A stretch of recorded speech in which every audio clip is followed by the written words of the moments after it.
gikomendar nga pabakantihan na ang Quimonda Building diin nahimutang ang Cebu City Hall of Justice ug ubang mga opisina. Kini tungod sa danyos nga nihaguman sa magnitude 6.9 nga linog.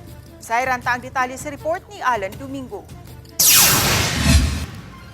Gi-inspeksyon sa mga tinugyanan sa Cebu City Hall ang sulod o gawas sa Quimonda Building. Lakip sa misusi ang Pangulo sa Office of the Building Officials, Structural Engineers o Cebu City Disaster Risk Reduction and Management Office.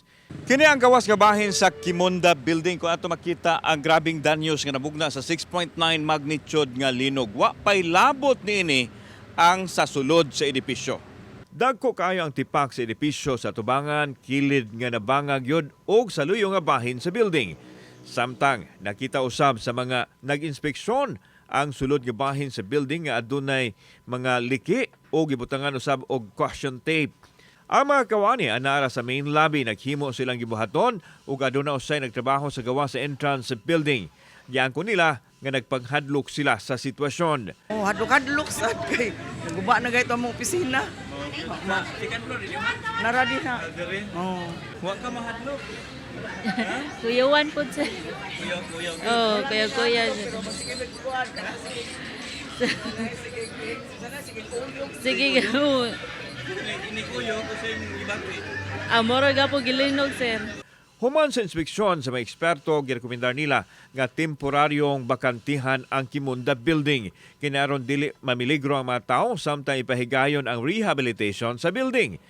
Ang gibuhaton sa korte nga nag-okupar sa building himuon na matod pang online, ilabi na sa hearing sa kaso. Vacate the whole premises sa Quimonda to pave way sa repair na paghimuon sa maong building.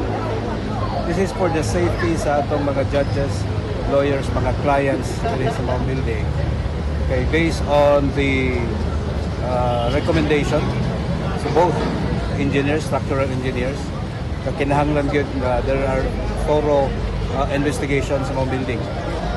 Kay bisan kuno og way linog, palit lang ni lihok.